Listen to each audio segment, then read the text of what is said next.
Everyone, it's Roger and James here from the DisKingdom podcast. In this episode, we're going to be talking about Star Wars: The Old Republic, and there's been lots of rumors and stuff circulating around last week because Jason over at Kotaku put out an article basically saying that there's a lot of pressure on Bioware to get their new game, their new it's like I don't know if it's a first-person shooter kind of. It looks third-person like shooter, I think. Destiny kind of territory. They want to get that out for early 2019. Basically all hands are on deck. All the teams are working on it.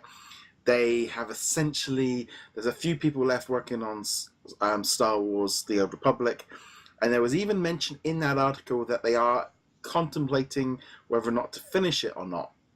It was a really big article. I definitely would recommend you going and check it out because there's a lot about the Anthem game. For me, like Anthem, I think I remember seeing some stuff at I can't remember what event. There was some event where a trailer came out. It looked kind of that generic kind of Destiny thing. I'm sure when it comes out, it'll be great, and I probably will give it a try. It's a brand new IP. It's always nice to try new stuff out.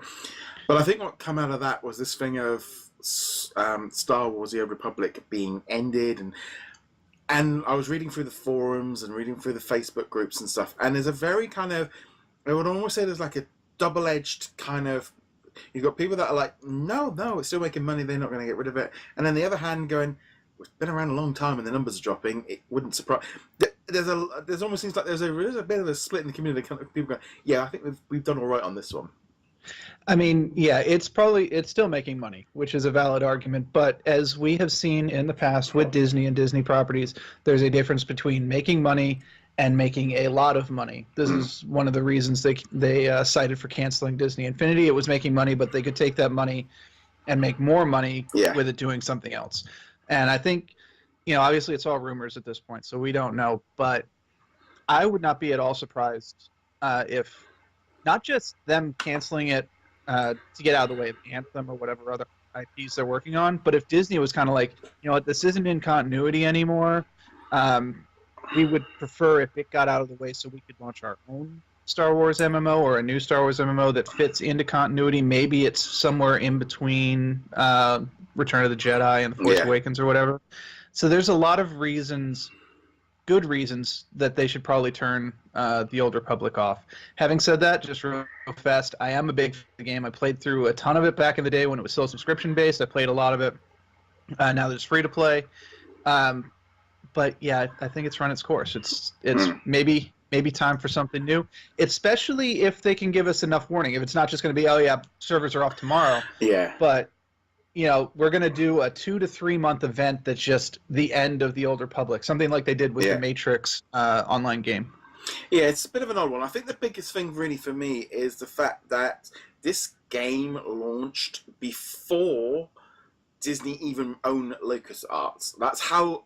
This was way before all the new stuff, and I think as it was keep making money, they weren't. I believe they've got did have quite a long license. I'm thinking they've still got a few more years left on that license that they can carry on with.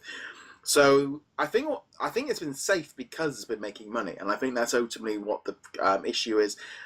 But going forward, it's more about whether or not Bioware and EA are making enough money off it, as well as.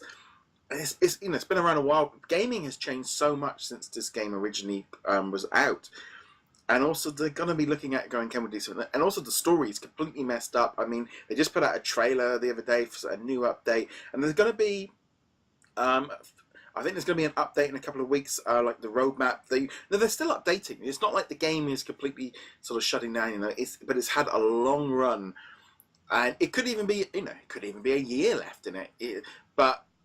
It was a bit of an odd one because I was looking on and you could definitely sense that feeling going. So a lot of people just kind of go, well, if it does go, we did all right.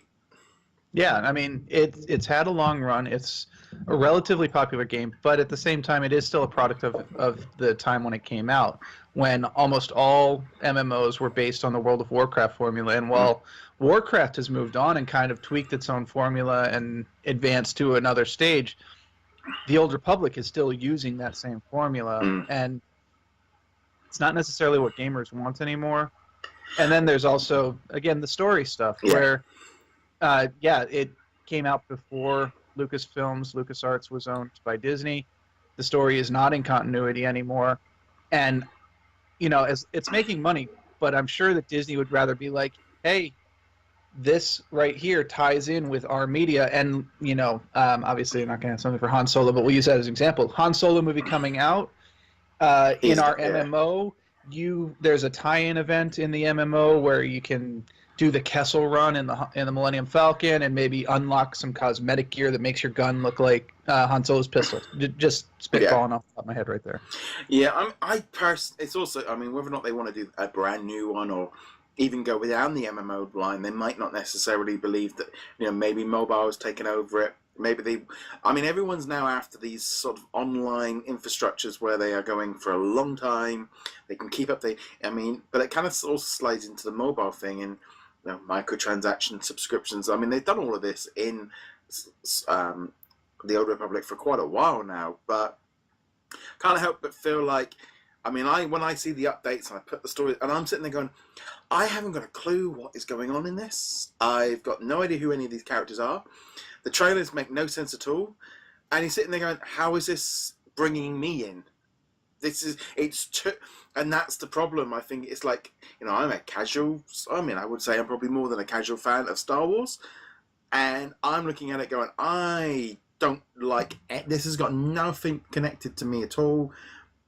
And it's so deep down the rabbit hole, you're kind of looking at it going, oof. And then you go, oh, it's on PC, it's not on console, Well, that's probably another big issue too. Is obviously they want to get the console market. They tried with Marvel here. The Old Republic is old enough that it could fall into that same bracket of, say, DC Universe Online, where it made the jump. Yeah.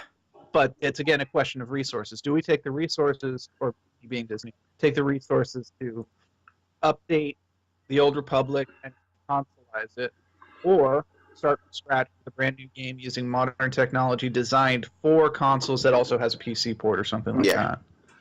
It's definitely an odd one. It's I don't know. It just wouldn't surprise me. But then I hope in some way that they be a little bit more like, right, we are going to be closing this down as of March 2020 or March 2019, and we're going to give you a year's. The trouble is, by the sounds of it, the team's pretty much, they're making tweaks and stuff, but even the updates that are coming out to it, you are looking at it going, how is this bringing new money in? It doesn't look like it seems so randomized, and it's gone. And I thought, it might bring more sort of Star Wars: The Old Republic older players back in, but there's the whole generation of people and players that'll just be like, what, move on. Yeah, a lot of the more recent updates, and by recent I mean like in the last 3 years, have been around the Eternal Empire. Yeah. And the Emperor out there, and if you're a casual fan or you've only watched the movies, you're kind of like, oh, the Empire, right? Darth Vader and Tarkin and Death Star. And you're like, no, this is the old Emperor who is more like Warhammer Emperor, and he absorbs souls and stuff. You're just like, run that by me again? Yeah, it's an odd one. Honestly, I would much rather they have something brand new and fresh and tied into the movies, console-based. I don't. But the thing of MMOs and all these kind of things there's that line. Not everything has to be on console. PC is growing, but now Xbox and PlayStation are essentially. They are console. They are PCs. This game's that old. It looks like it could run on the Switch. Oh yeah, from a technological perspective, they could get this running. It's just a matter of, binding the buttons and mapping and all that fun stuff, and just making the little mini games within everything work and optimizing them for the new systems. Because unfortunately, whatever engine this was built on probably does not have an easy converter to the Xbox One and the PlayStation 4 built-in engine. So there would be an effort in doing it, but there's no reason they could. Going back, DC Universe is on there, Path of Exiles is on there. The consoles can absolutely handle modern MMO. It's also, I think, the question as well of players now. You've got a lot of players that have got they stick to one thing, and they just sink time and time and time into it. And then seems to be a large other portion of gamers, flavor of the week, flavor of the month. And MMOs don't, I mean, look at Destiny. I mean, that's really that was flavor of the month for September, October. And now they are really struggling to kind of get people back in. There's been some issues. And, this is what Destiny, what Anthem is supposed to be based around, because they see the success in these MMO. But then you're like, events and all the rest of it, or we get back into the game, or it's like, well, Monster Hunter World's out. Oh, this is out, that's out. People have got short attention spans.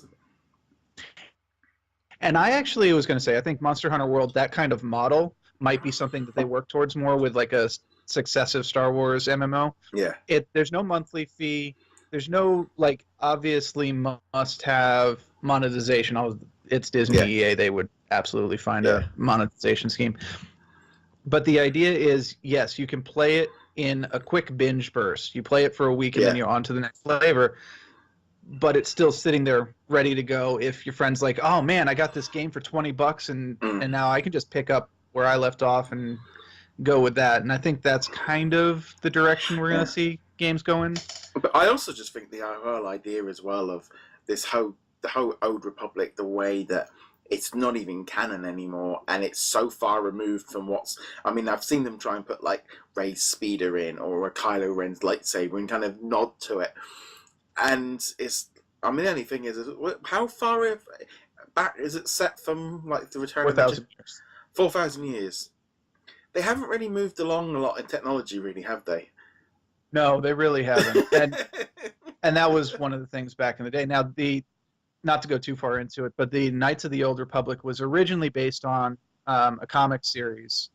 And in that comic series, which happens in very same time frame, there was a vast technological difference between what they had and what you have in the Star Wars proper. It wasn't until Knights of the Old Republic, the first video game, the single-player game, where they're like, oh yeah, it's just kind of the same. Yeah. Really, I mean, the stormtroopers look the same. Those kind of look vaguely like TIE fighters. That looks a little like the Millennium Falcon, but it's 4,000 years. So you're like, okay. I mean, I've been playing like Assassin's Creed since Christmas, and it's like it's set 2,000 years ago, and you sometimes go, maybe a little bit of a push, but it's that thing of it's very much there are elements that are much more basic about it, and the weapons are different. But I don't know. It'd be a shame for it to go. But I hope if they are going to do this, this is not really great publicity for them. There's a lot of pressure on them, on EA, to get something right. They've had some big issues with games in the last year or two, and I think they're getting a bit jittery about doing these massive projects again. So in some ways, they've got so big that they're almost difficult to hold back. Whereas when they used to make a game where it had 100, you played it for 8 hours, 10 hours, 12 hours, and you finished it and moved along to the next one, and it was just, now they're trying to keep everything going for so long, and I don't know if that's actually really possible.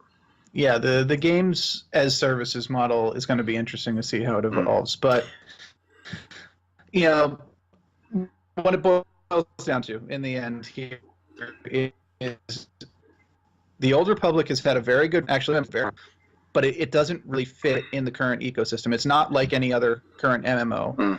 The story no longer counts. And really, I'm sure that Disney wants to have much more brand unity. They want to be able to say, even if it's not an MMO, even if it's like a game of service kind of thing, they want something connected to their universe, not to the old universe, which is no longer canon. To be quite honest, I'm surprised that Star Wars The Old Republic is even still around. I expected it to be canceled right around the time that they announced the canon wipe several years ago. So ideally, there's no way to do it in a good way. No. But ideally, they will say, as you said, we're going to cancel it, or we're going to close the servers down on December 31st, 2019. So you get 2 years, basically, or a year and change. But also, we're going to be doing events, and it's going to be some cataclysmic event where, it's you versus the Eternal Empire, and all of it's going to wrap up, and it's going to just have a satisfying ending. Well, I think that'd be the way. Yeah, they're going to need to end the storyline. But this is the big thing. We're going to want to know if you're playing the game, or if you used to play the game, what do you guys think of this kind of news going around? It's not even new. It's kind of rumor thing, but it keeps floating around a little bit about kind of Star Wars The Old Republic. I'd love to know your thoughts on that by commenting below. Also, you can check us out over at DisKingdom.com, and you can find us on all the different social medias. If you're on YouTube, you can hit that subscribe button. If you're on Twitch, you can do the same, and audio platforms. And finally, if you want to check us out on Patreon as well, a little bit of $1 a month can help us out. James, where can they find you? You can find me at heroiclegacy.com. And on that note, guys, thank you very much for watching. See you guys soon. Laters. Later.